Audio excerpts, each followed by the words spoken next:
우리 지난주 본문에서 초대교회에 내부적인 어려움이 있었습니다.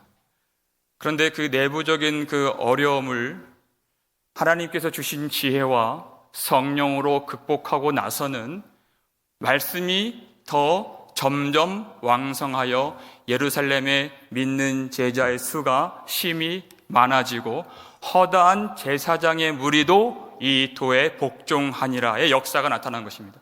교회는 어떤 문제가 나타난다고 해서 두렵지 않습니다. 왜냐하면 그 문제를 극복하고 이길 수 있는, 그리고 더 나아가서 말씀이 점점 왕성하게 선포되도록 역사하시는 하나님이 교회의 주관자가 되시기 때문입니다.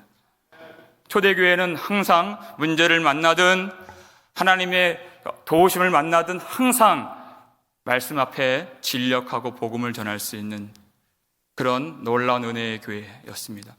그때 그 문제가 바로 헬라파 성도들의 그 과부들이 구제에서 제외되는 일들이 있어서 이 일들을 해결할 때 하나님이 주신 지혜로 사도들은 오로지 기도하는 일과 말씀 선포하는 일에 집중하리라 하고 성령과 지혜가 충만한 사람들을 택하여서 그 구제하는 일과 봉사하는 일을 그렇게 담당하도록 하는 그런 은혜를 하나님이 주신 것이죠. 그래서 그 다음 본문이 오늘 본문인데요. 그러면 자연스럽게 그렇게 택하여지고 세워진 사람들을 통하여서 우리가 기대할 수 있는 내용은 어떻게 효과적으로 이 구제사역이 잘 이루어지게 되었는가, 얼마나 균등하게 분배가 되어서 많은 사람들이 그 혜택을 누리게 되었는가를 우리가 짐작할 수 있는데, 오늘 성경은 그와 같은 내용이 아닙니다. 어떤 역사가 나타났습니까? 오늘 8절 보시면요, 함께 읽겠습니다. 스데반이 은혜와 권능이 충만하여 큰 기사와 표적을 민간에 행하니, 이렇게 되어 있어요. 여러분, 먼저 스데반을 설명하는 내용에는 항상 충만하다는 말이 들어가 있습니다. 3절 보니까 지혜와 성령이 충만한 스데반, 5절을 보니까 특별히 유독 스데반에게만 믿음과 성령이 충만한 스데반이라고 말하고 있고, 지금 본문에도 은혜와 권능이 충만한, 그리고 또 10절에서도 지혜와 성령으로 복음을 전했던 스데반 집사, 얼마나 그렇게 성령으로 가득한 모습을 보여줬는가. 그런 성령으로 충만한, 단지 사도들이 복음을 전하고 기도하는 일에 전무하리라 하는 그 일과 구별되어서 일꾼들을 택해서 봉사하고 공개하고 섬기고 행정적인 일들을 담당하게 할 때, 단지 이 일꾼들이 돈 계산을 잘하고 이와 같은 경험이 있다 해서 그들을 택한 것이 절대 아닙니다. 왜냐하면 말씀을 전하는 일과 이와 같이 구제하는 이 일들이 다 사람의 일이 아니요 하나님의 일이 되기 때문에 오로지 모든 사람들이 공히 성령과 지혜로 충만하여야 하나님의 일을 감당할 수 있는 것입니다.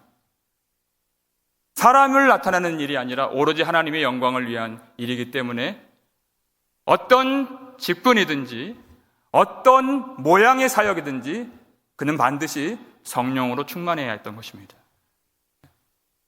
그 성령 충만한 이 스데반이 먼저 사역을 시작할 때 이 8절 이 하반절을 보니까요, 큰 기사와 표적을 민간에 행하니 그랬습니다.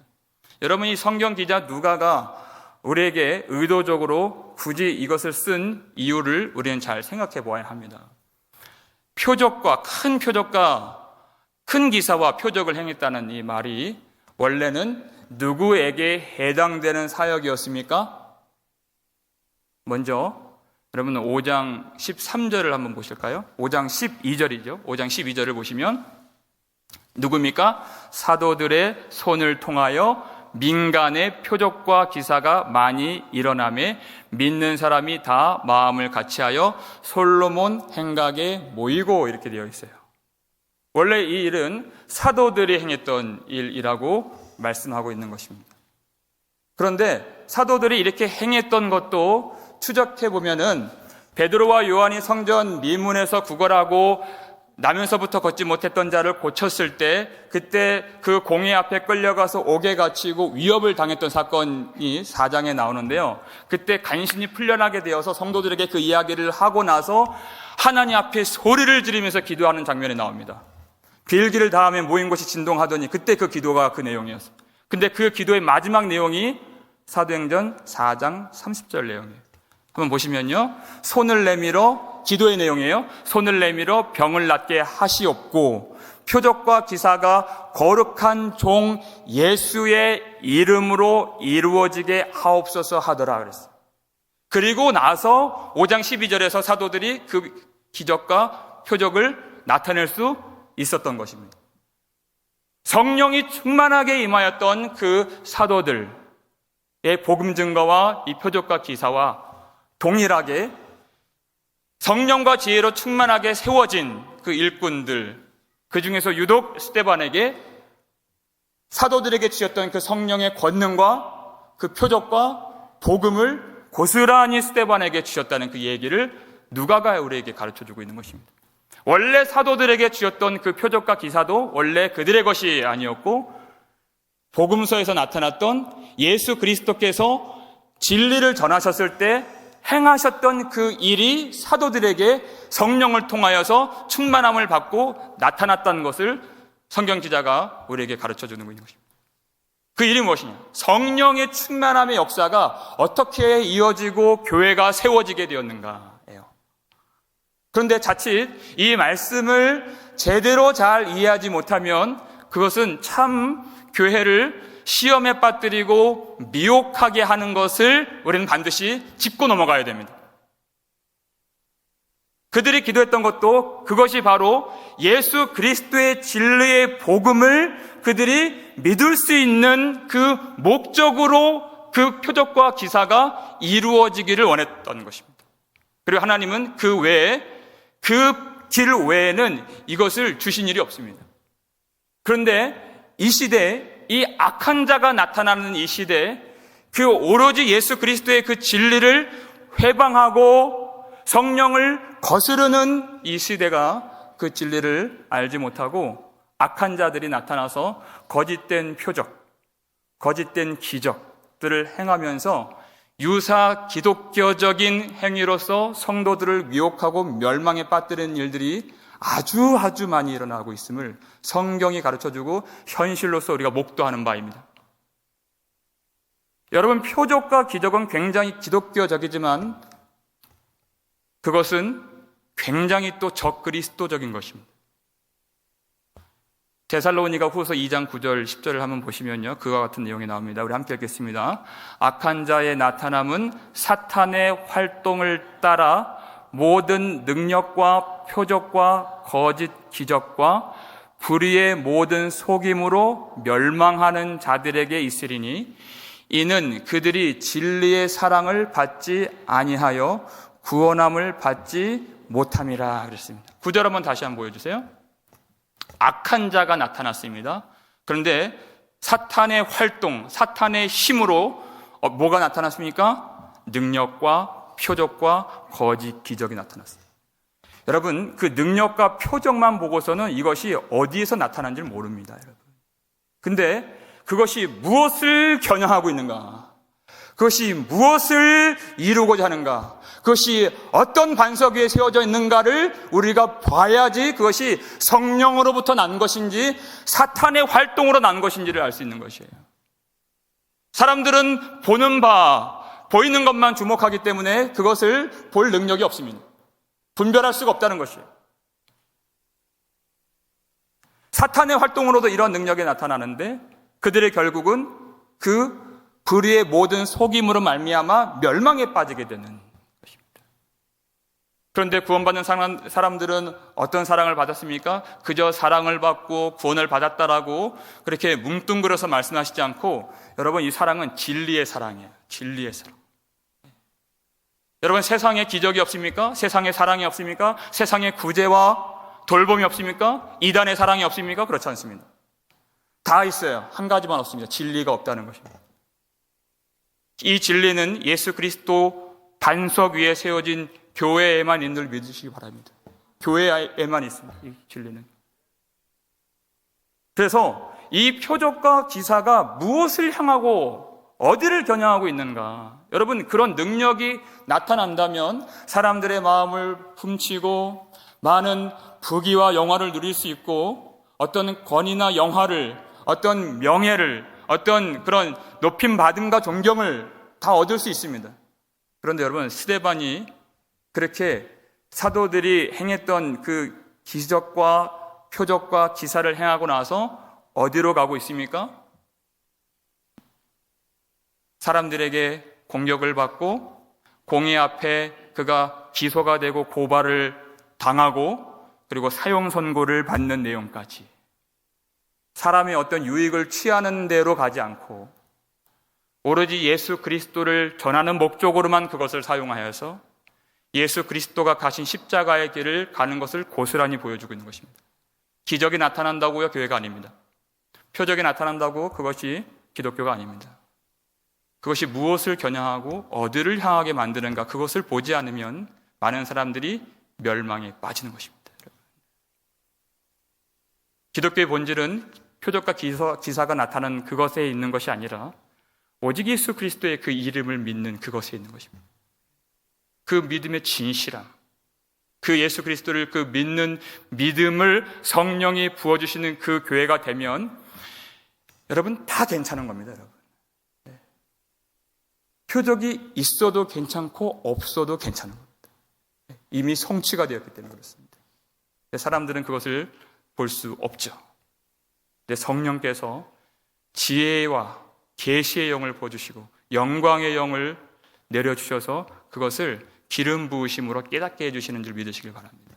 우리가 오늘도 깨어서 기도해야 할 한 가지 이유, 미혹되지 말아야 할 성도들이 오늘도 깨어서 피 흘리기까지 죄와 싸우며 이 세상과 싸우며 이길 수 있는 그 이유, 성령께서 이 교회를 순간순간 붙잡아 주셔야 한다는 것입니다. 흔들리지 않도록. 이 표적과 기사를 행하고 이 스데반이, 이 당시 복음을 전했던 이 무리들이 이 스데반이 참 잘 알고 있는 사람들이었습니다. 9절을 보시니까요, 이른바 자유민들의 회당이라고 하는 곳에서, 이들이 어디서 나왔느냐면 구레네에서 왔고 알렉산드리아에서 왔고 길리기아에서 왔고 아시아에서 온 사람들, 그리고 헬라어를 쓰기 때문에 이 자유민들, 언젠가는 포로로 잡혀서 이방 땅에 끌려갔던 사람이지만 이제 자유를 얻어서 성전이 있는 예루살렘으로 돌아와서 회당을 통해서 하나님을 섬기고 예배했던 사람들. 스데반도 이러한 사람들 속에 있다가 복음을 받고 예수를 믿은 사람입니다. 그렇기 때문에 이 사람들이 어떤 생각과 사상을 갖고 있는가, 복음을 들으면 이 사람들이 어떻게 경노하게 되고 분노를 일으키게 되는가를 누구보다도 스데반이 잘 알고 있는 사람인 것입니다. 그 사람 앞에서 복음을 전하는.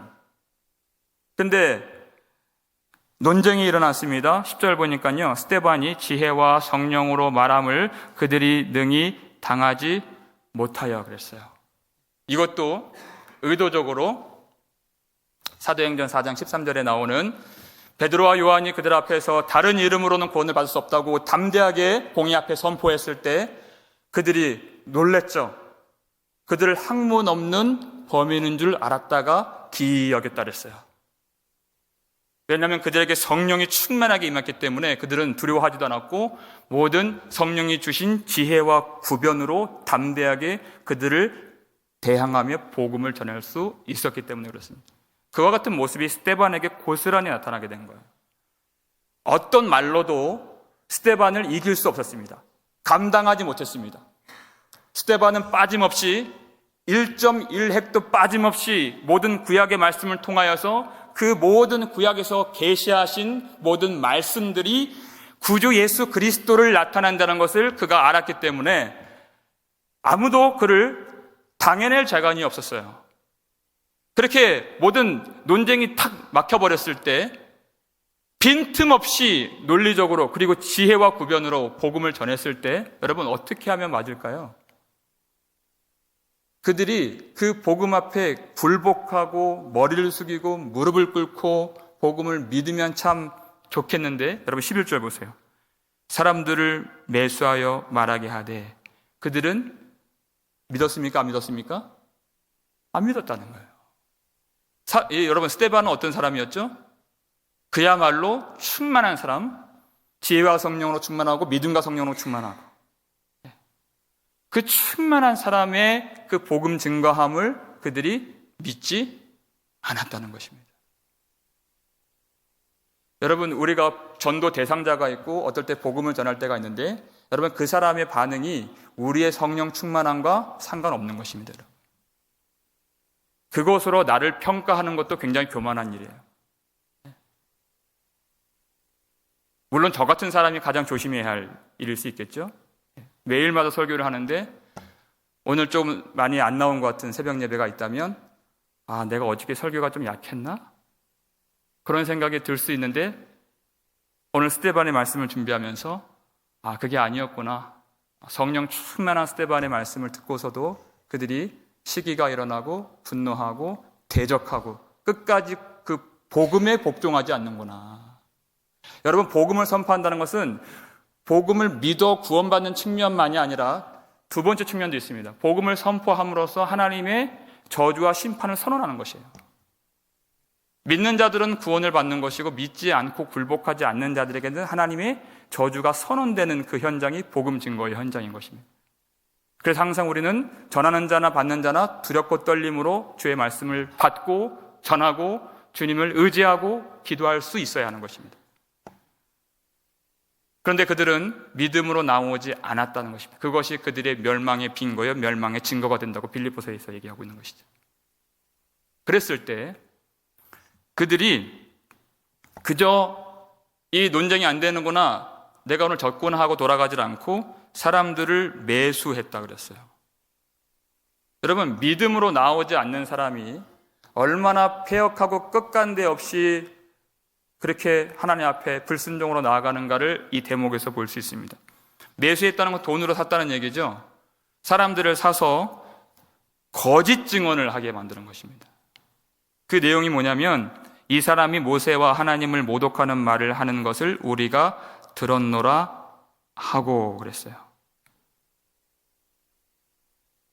자기가 들은 것이 아닙니다. 근데 그들은 돈을 받았어요. 그렇게 말할 것을 주문을 받았습니다. 여러분, 복음 앞에 복종하지 않고 순종하지 않는 사람들은 어떻게 해서든지 자기 영향력 안에 있는 사람들을 잡아 끌어내려서 함께 죄짓게 만들고 함께 거짓에 빨려 들어가게 만들고 함께 무익하게 되어서 함께 멸망받도록 만드는 사람들이란 것입니다. 혼자 남아있질 않습니다. 그 거짓의 영이, 그 패역한 영이 영향을 주어서 그 속에, 가만히 있는 사람 속에 돈을 주고 거짓을 심는 거예요. 자기도 멸망받지만 그 사람도 멸망받도록 하는 것입니다. 우리가 깨어 기도하지 못하고 진리를 바라하지 못하면 우리 가장 가까이 있는 사람들에게 그 영향을 주게 되다는 것입니다. 우리 자녀들에게, 우리 부모님들에게 그러할 수 있는, 항상 어떤 영행과는 붙잡혀 있어서 성령으로 붙잡혀 있지 않는 사람들은 그 패역하고 그 사탄이 활동하는 그 거짓된 영에 사로잡힐 수밖에 없다는 것을 얘기하고 있는 것입니다. 그래서 함께 무익하게 되고 함께 종노릇하게 만들고 함께 거짓에 빠져서 함께 멸망하게 되는, 그들이 그 돈 몇 푼에 거짓 증거하라는 그런 주문을 받고 결국 그들이 거짓 증언을 하게 되어서 스데반이 공회 앞에서 기소를 받고 공회 앞에 끌려가서 흘러서 마지막 7장 마지막에 가게 되면 스데반은 결국 돌에 맞아 죽게 됩니다. 여러분, 그래서 10계명에서 거짓 증언하지 말라라고 하는 이 계명은 단순히 도덕적인 거짓말을 이야기하는 것이 아닙니다. 도덕적으로 풀 수 있는 말씀이 아니라 반드시 십자가로 풀어야 될 말씀이라는 거예요. 먼저 구약에서 이와 같이 똑같은 일이 언제 벌어졌죠? 아합이 의인 나봇의 포도원에 대해서 탐욕을 품었을 때, 그때 사건이죠. 이 포도원을 갖고 싶은데, 탈취하고 싶은데 그것을 전전긍긍하여서 어쩔 줄 몰라 할 때 이세벨이 와서 뭘 그거 가지고 고민합니까? 라고 간단하게 내가 해결해 주겠다고 하면서 불량배 둘을 그가 사서 불량배에게 거짓을 심죠. 이 나봇이 왕과 하나님을 모독하고 저주했다라고 거짓 증언하게 만드는 것이에요. 그 법정에서 이 거짓 증언자들의 증언을 통해서 나봇이 사형 선고를 받고 어떻게 되었습니까? 성문 밖으로 끌려가서 돌에 맞아 죽었어요. 스데반이 죽은 그 내용과 똑같이 죽은 것입니다. 바로 그 중간 사건에서 나타나고 있는, 우리가 가장 잘 알고 있는 그 일이 바로 예수 그리스도의 십자가 사건인 것입니다. 예수 그리스도께서 대제사장과 장로들에게 신문을 받을 때 그들은 인격자이고 사람들에게 존경을 받는 사람들이기 때문에 마음에 안 든다고 수틀리다고 그냥 막 죽이지 않습니다. 법적인 근거를 제시해서 예수를 십자가에 못 박았죠. 그래서 거짓 증언자들을 찾았습니다. 그리고 모략을 꾸미고 그 거짓 증언자들의 증언을 통해서 그들이 발견한 죄목이 뭐죠? 바로 예수님이 신성 모독을 했다는 죄를 그들이 찾아낸 것입니다. 마가복음 14장 64절 말씀 보면 그 신성 모독하는 말을 너희가 들었도다. 너희는 어떻게 생각하느냐 하니 그들이 다 예수를 사형에 해당한 자로 정죄하고. 여러분, 예수 그리스도께서 왜 십자가에서 죽으셨습니까? 거짓말 때문에 죽은 것입니다. 여러분, 거짓은 바로 살인하는 죄입니다. 근데 그 살인이요, 누구 어떤 사람을 죽였다는 그 내용이 아니라 이 성경은 그 거짓 증언이 바로 우리의 선한 이웃 되시는 예수 그리스도를 죽인 바로 그 죄이기 때문에 십계명에는 하나님이 그 거짓 증언하지 말라. 전혀 죽을 이유가 없으신 우리 예수 그리스도, 전혀 죄 없으신 예수 그리스도를 죽이는 그 죄였기 때문에. 그래서 여러분, 오늘 기도할 때 우리 안에 있는 이 거짓의 영, 교회를 회방하고 그리고 성도를 유린하고 예수를 십자가에 못 박게 만들었던 이 거짓의 영, 그 속에 있는 그 살인의 그 세력, 죽이는 권세, 그 모든 결박을 끊어달라고 여러분 기도하시기를 바랍니다. 그것은 어떤 다른 사람의 이야기가 아니라 모든 사람들의 이야기라고 주님이 말씀하셨죠. 요한복음 8장 44절, 우리가 잘 아는 말씀입니다. 요한복음 8장 44절 보면요, 우리 함께 읽겠습니다. 너희는 너희 아비 마귀에게서 났으니 너희 아비의 욕심대로 너희도 행하고자 하느니라. 그는 처음부터 살인한 자요, 진리가 그 속에 없으므로 진리에 서지 못하고 거짓을 말할 때마다 제 것으로 말하나니 이는 그가 거짓말쟁이요 거짓의 아비가 되었음이라 그랬습니다. 모든 사람들이 너희는 너희 아비에게서 났으니 그랬습니다. 반드시 모든 사람들이 싸워야 하고 기도해야 하고 주님의 은혜를 구해야 하고 거짓의 영이 아닌 성령으로 충만케 되기를 부르짖어야 한다는 내용인 것입니다. 우리의 출처가, 우리의 시작이 바로 이 거짓의 영으로부터 시작되었기 때문에 그렇습니다.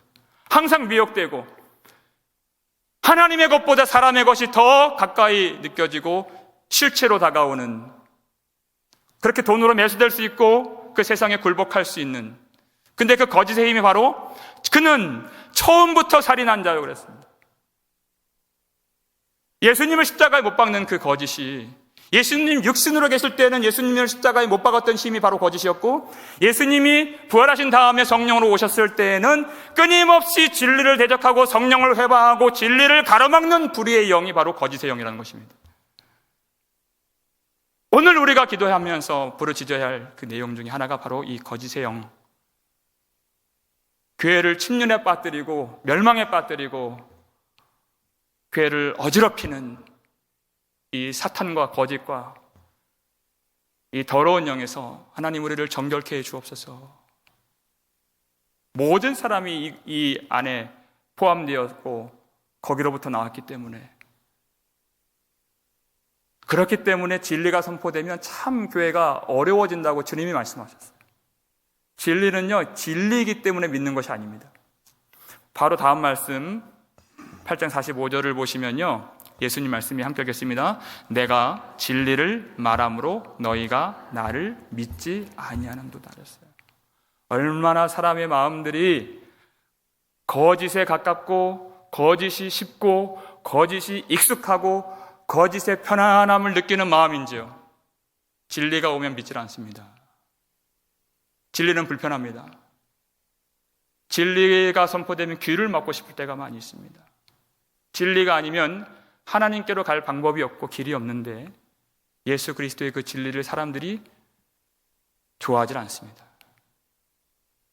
그래서 그 참 진리를 알지 못하고 진리를 사랑하지 않는 자들을 미혹할 때 사단이 활동하는 방법들이 참 너무나도 다양하고 너무나도 많습니다.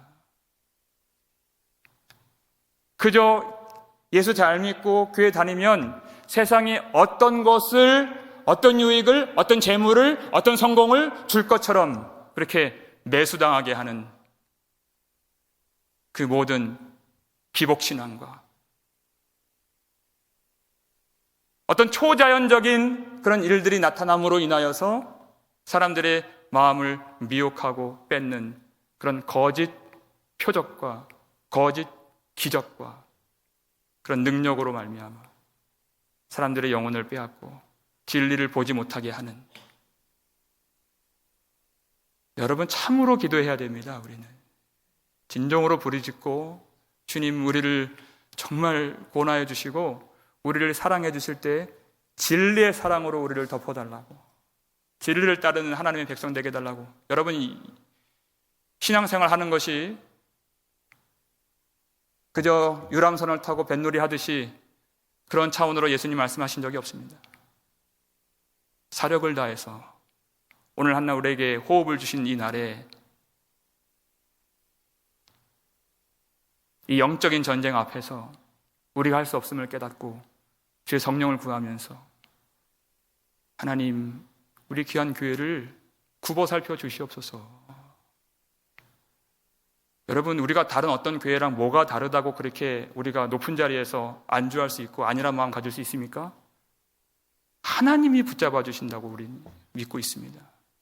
하나님의 그 능력과 그 은혜 언약에만 기댈 수 있는 것입니다. 우리가 뭘 알고 우리가 뭘 잘해서 우리가 높은 자리에서 안주하는 것이 아닙니다.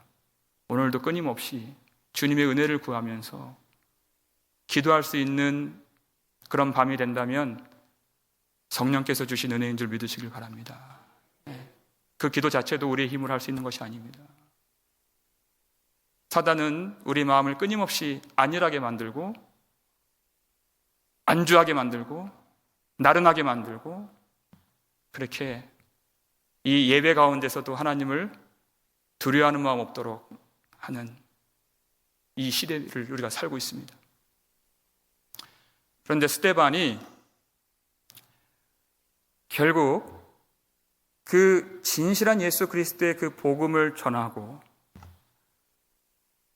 예수 그리스도의 그 길을 걸어가면서 그가 점점 예수님이 낮아지신 것처럼 그의 처지와 형편들이 점점 사람들이 보았을 때는 나락으로 떨어지고 어려움에 처하게 되는 그런 모양으로 가게 돼요.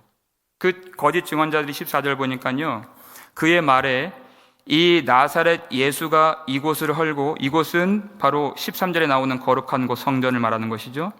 또 모세가 우리에게 전하여 준 규례를 고치겠다 함을 우리가 들었노라 하거늘. 그랬어요. 이들은 반복해서 우리가 들었노라, 우리가 들었노라. 이들은 들은 적이 없습니다. 거짓말입니다. 그런데 스데반이 이와 같은 처지에 놓인 것 자체가 그가 어떠한 길을 걷고 있다는 것을 우리에게 가르쳐주는 내용입니다. 바로 예수 그리스도가 똑같은 신문, 똑같은 거짓 증거로 십자가에서 죽임을 당하신 일이 있었기 때문에 예수님이 십자가에서 죽으시는 그 사형 선고를 받을 때에도 이와 같은 거짓 증거, 똑같은 것을 받고 사형 선고를 받으신 것이죠. 마가복음 14장 57절, 58절 보시면요, 우리 함께 읽겠습니다.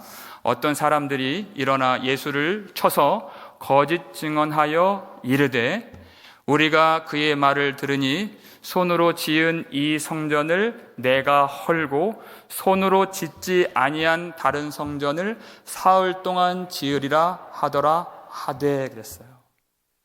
여러분, 이단이나 거짓 교사나 거짓 사도들이나 거짓 가르침이 아주 전혀 다른 것을 갖고 오는 것이 아닙니다. 그래서 분별하기가 참 어렵고 교묘한 것입니다. 예수님은 이렇게 말씀 안 하셨어요. 그런데 거짓 증언자들은 예수님의 말씀을 다 날조하고 모든 것들을 다 뜯어 고쳐서 하는 것이 아니라 정말 교묘하게도 그 한 가지 딱 고쳐서 바꾸어서 그렇게 말했다고 예수를 십자가에 못 박은 것입니다. 예수님께서 말씀하신 내용이 여러분 잘 기억하세요? 예수님이 이 성전을 내가 헐고 라고 거짓 증언자들은 말했는데 요한복음 2장 19절 한번 보시죠. 예수님 이렇게 말씀하셨어요.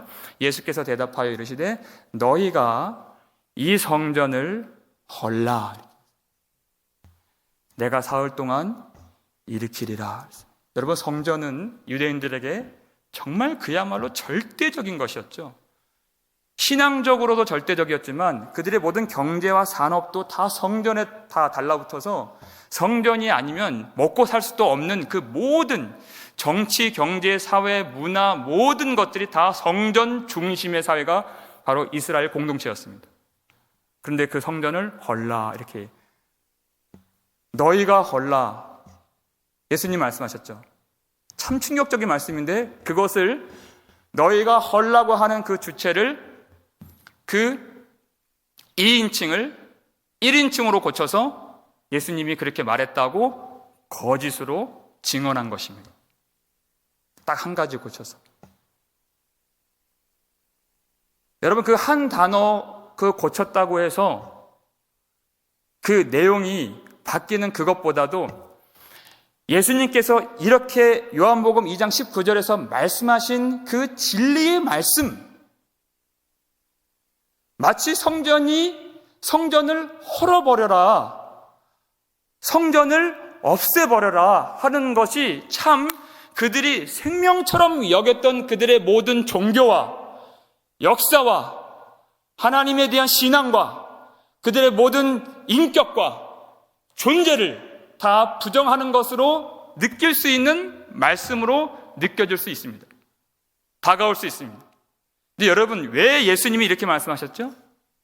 그 건물로 지어진 헤롯이 46년 동안 지은 이 성전이 참되고 영원한 성전이 아니라 이 성전으로서는 온전히 하나님의 임재와 사랑과 구원을 경험할 수 있는 그 영원한 참 성전이 될 수 없고 이 성전이 무너져야 참 성전이 오리라 하신 것입니다. 바로 그 성전은 예수님 자신 육체를 말씀하시는 것이었어요. 요한복음 2장 21절 보니까 그러나 예수는 성전된 자기 육체를 가리켜 말씀하신 것이라 그랬습니다. 바로 너희가 헐라 하는 말씀은 너희가 곧 나를 십자가에 못 박을 것을 내가 안다. 그 일을 행하라. 이렇게 말씀하신 것입니다. 십자가 위에서 내 몸이 예수님의 육체가 찢겨지고 못 박히고 피 흘리셔야만이 예수님의 육체가 찢어지셔야만이 참 성전이 올 수 있기 때문에 영원한 성전 하나님을 만나고 하나님의 사랑을 알고 믿음으로 그 구원을 받는 영원한 진정한 그 참 성전이 올 수 있기 때문에 그것을 행하라 하신 것입니다. 그 단어가 어떻게 되었다 한들 성령으로 이 말씀을 깨닫지 못하면 그들은 어떤 하나님의 구원과 능력과 영광과 영생을 맛보지 못하는 것이었습니다. 모세가 준 이 율법 얼마나 소중한 율법입니까? 근데 여러분, 복음이 선포되면 마치 성령으로 받지 못하면 성전도 필요 없다, 율법도 필요 없다, 예배도 필요 없다, 섬김도 필요 없다라고 성령을 따르지 않고 성령을 받지 못하면 복음을 그렇게 곡해해요. 그것이 아닙니다. 모든 만유를 통일하시고 하나님의 영원한 구속을 이루어 주실 예수 그리스도가 아니면 하나님의 임재와 사랑과 구원과 영생은 절대 맛볼 수 없고 경험할 수 없다는 그 얘기를 하는 것입니다. 예수는 율법을 폐하기 위하여서 오신 것이 아니라 예수님께서 그 육체가 허물어지시고 찢겨지시고 피 흘리신 다음에 하나님이 사흘 때 되는 날 예수를 살리셨을 때 성령을 부어주신 그 백성들이 그 성령이 마음으로 임하여 주신 그 예수님의 그 성령이 새 마음이 율법을 순종할 수 있는 온전한 사람이 되는 것을 말씀하신 것입니다. 율법을 폐하는 것이 아니라 율법을 완성하신 주님, 성전을 허무시는 분이 아니시라 참 성전을 우리에게 내려주시는 주님, 그리고 우리를 성전으로 만들어주시는 주님, 그것을 알지 못하여서 이 유대인들은 스데반을 죽이기로 이 공회, 이 심판대 앞에서 결정하게 된 것이에요. 이 말씀은 이 성령 충만한 이 스데반이 어떤 길을 가고 있는가? 과연 정말 지혜와 성령이 충만한 이 스데반, 믿음과 성령이 충만한 이 스데반은 과연 예수의 길을 따라가는 성령의 사람이구나. 그것을 알려주는 대목이 바로 마지막 절, 공회 중에 앉은 사람들이 다 스데반을 주목하여 보니 그 얼굴이 천사의 얼굴과 같더라 그랬습니다. 이 공회에서 선언된 이 사형 선고로 이제 스데반은 나봇처럼 돌에 맞아 죽고 그렇게 세상을 떠나게 됩니다. 그런데 모든 사람들이 그 스데반의 얼굴을 그 위협이 있고 사형 선고를 받는 그 자리에서 그의 얼굴이 전혀 두려움의 기색이 아닌 천사의 얼굴처럼 되었더라 하는 것을 보았다는 것이에요. 네. 여러분, 성령이 충만하다는 것, 그것은 예수를 잘 믿고 성령을 따라가는 것은 세상에 어떤 일이 잘 술술 풀리고 어떤 기적 같은 일을 경험하는 것으로 설명이 되는 것이 절대 아닙니다. 예수 그리스도의 이름을 믿고 그리스도의 길을 따라가는 사람들이 받는 그 치욕과 그 사형 선고와 그 억울함과 그 고통과 그 시험 속에서도 하나님의 함께 해주심으로 영광의 영이 되시고 하나님의 영이 되신 예수 그리스도께서 그 가운데 함께 하심으로 전혀 두렵지 않고 그 영혼이 하늘의 영광을 맛보게 되는 그 인생이 지혜와 성령으로 충만한 인생인 것을 우리에게 가르쳐주고 있는 것입니다. 베드로 사도가 베드로전서 4장 14절에서 이렇게 얘기를 합니다. 우리 함께 읽겠습니다. 너희가 그리스도의 이름으로 치욕을 당하면 복 있는 자로다. 영광의 영 곧 하나님의 영이 너희 위에 계심이라 그랬습니다. 많은 거짓된 가르침에서 오는 그런 거짓된 복음이 주는 그 유익들, 예수 잘 믿으면 어떠한 형통, 어떠한 부귀, 어떠한 기적, 어떠한 성공, 하나님은 그렇게 약속해 주시지 않았습니다. 너희가 정말 복이 있는 자라면 그리스도의 이름으로 치욕을 당하면 복 있는 자로다. 왜냐하면 하나님이 영광의 영이, 하나님의 영이 그 위에 계시고 그와 함께 계시기 때문이었습니다. 의를 위하여 박해를 받는 자가 복이 있나니 그들이 천국이 그들의 것이며, 예수님 말씀이에요. 나로 말미암아 너희가 욕을 먹고 박해를 당하고 거짓으로 너희를 거슬러 모든 악한 말을 할 때에는 너희에게 복이 있나니 기뻐하고 즐거워하라. 하늘에서 너희의 상이 큼이라. 너희 전에 있던 선지자들도 이같이 박해를 받았느니라 말씀하셨습니다. 여러분, 우리의 기쁨, 우리의 만족, 그것은 세상에 줄 수 있는 것이 아닙니다. 예수를 위하여, 예수 그리스도의 이름을 위하여 치욕을 받고 억울함을 당하고, 남들 그렇게 힘들지 않는 인생이지만 그렇게 고통을 당하고, 예수 그리스도의 그 십자가의 그 은혜와 사랑을 아는 길이 그렇게 어떨 때는 그런 많이 갖지 못한 가난한 길이고, 또 그렇게 손가락질 받는 길이고, 그렇게 어려운 길일 수 있는 것은 영광의 영, 하나님의 영이 그 가운데 함께 하시기 때문에 우리는 기뻐할 수 있는 것입니다. 세상의 그 어떤 것으로 높임을 받는 것이 아니라, 사람들의 부러움을 사는 인생이 예수 잘 믿고 성령 충만한 것이 아니라, 사람들이 알 수 없고 이해할 수 없는, 사람들이 누릴 수 없는 하늘의 평강, 하늘의 기쁨 가득하여서 세상 것으로 매수당하지 않고 거짓의 영에 우리가 흔들리지 아니하며 지혜와 성령으로 충만하여 오직 예수 그리스도의 복음을 전하고, 예수 그리스도의 이름으로 치욕을 받더라도, 고통을 받더라도 오직 그 이름 증거하고 선포하며 기뻐할 수 있는 저와 여러분 되시기를 주의 이름으로 축원합니다.